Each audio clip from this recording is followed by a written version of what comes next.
Peace, family. This is part two of my first rant. I ran out of time because I was just too busy running my mouth. But bottom line is, to get to my point, our problem is that we don't discriminate. Discrimination is good. Discrimination is not bad.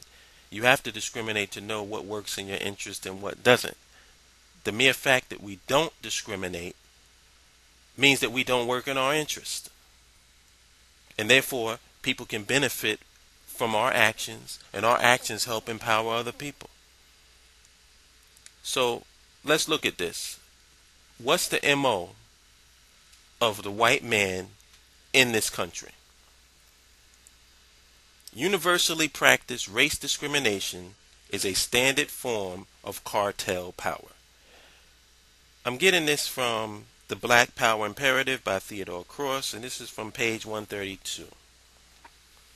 In allocating places and opportunities according to race rather than merit, whites in the United States have used a full armory of coercive weapons commonly employed by the traditional combination and restraint of trade.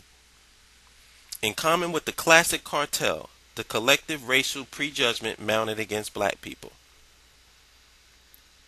And this has got bullet points, so I'll just go one for one. Use collusion and gentlemen's agreements to keep targeted groups out of jobs and markets. Allocated employment, credit, and capital through the commands of law and private agreement among cartel members rather than through free market forces of open competition. Employ public resources and subsidies to enrich cartel members and to aid or prop up favorite groups or classes or citizens. Ostracize defectors and deputize vigilantes to punish those who broke the exclusionary rules of the cartel. Resorted to the use of terrorism and violence whenever it could not accomplish its goal by nonviolent means. Provided special franchises, loans, job privileges, government contracts, and exclusive bidding rights for cartel members.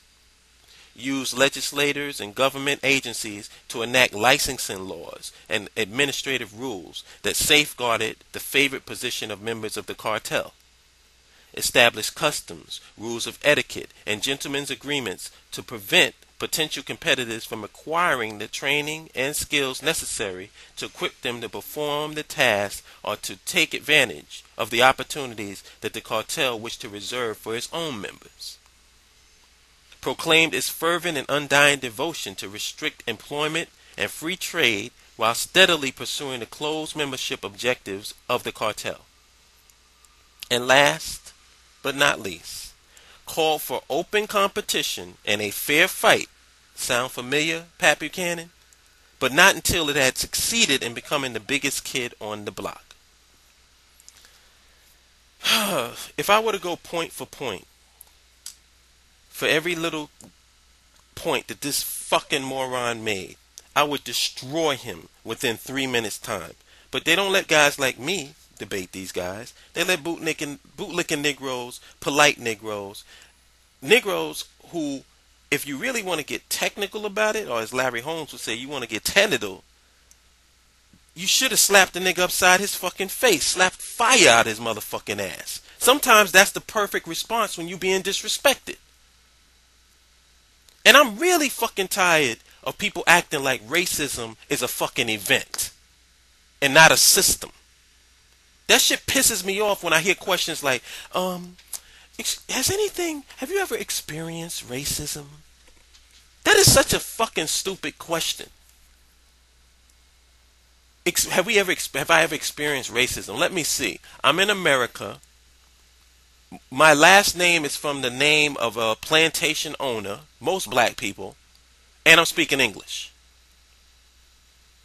And you're asking me, have I experienced racism? Why is it that people act like racism is some special event? Like I went to a store, and when I was in there, the guy was following me around, and he was looking at me and asking me did I want anything, and he was treating me badly because I was black. You fucking fool. That's not racism. That's discrimination.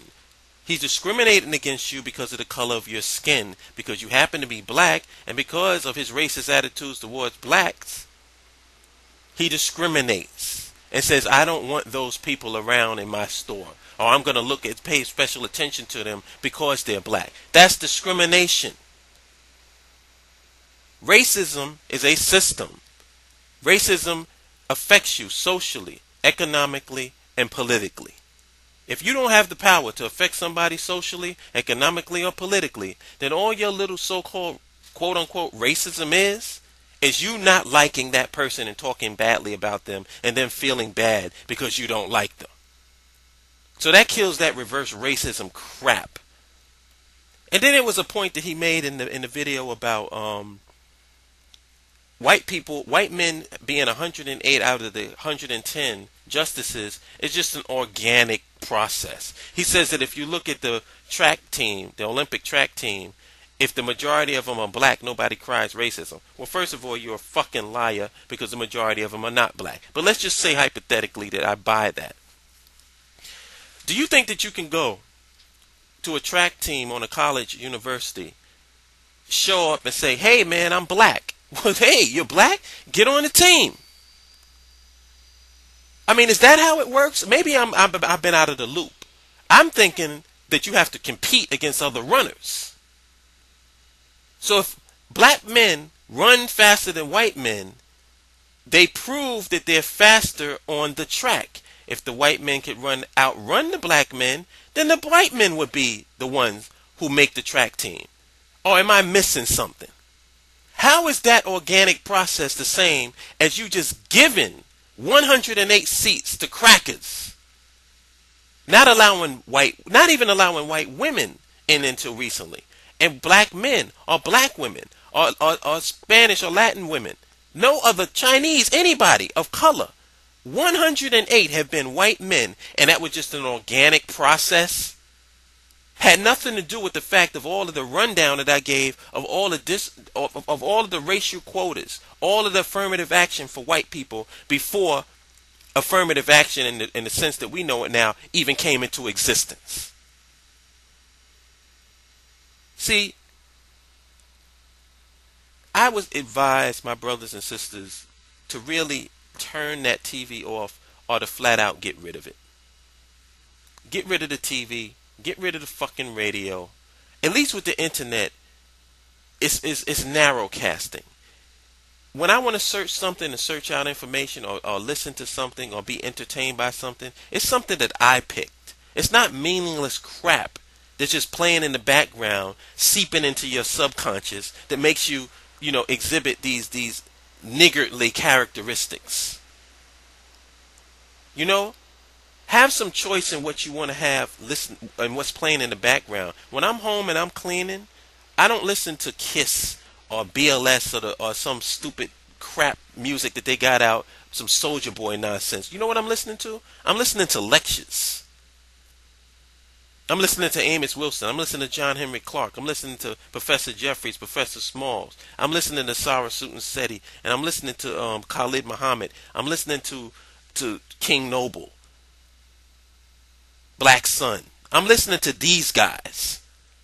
I'm not sitting around listening and having this stupidity seeping into my subconscious, and then you wonder why every now and then you crave a fucking Big Mac. Get rid of that damn TV. Get rid of these TV, these radios with the damn barrage of commercials. And then you don't have to listen to these niggas on the television set and on the radio, allowing these white folks to just say anything slick out of their mouth and never taking an offensive posture, always reacting defensively. I don't know about anybody else, but when I play a game, I play offensively. Because when you play offensively, the other person has to defend or respond to what you're doing, and you cut down the amount of offensive maneuvers they can do towards you. It's strategic. And I always hear this stupidity. Oh, well, what you got to do is play the white man's game, and then once you play his game, then you get... Whenever you play another man's game, in every game that I've ever heard of, when you play another man's game, you lose. If you allow somebody else to dictate the pace, you lose. Dictate the rules, you lose. You win by making that person step outside of their box and make them play your game. This is simple fucking common sense, but apparently that sense is not common. Anyway, that's all I got to say. That's it for me. Peace, y'all. One.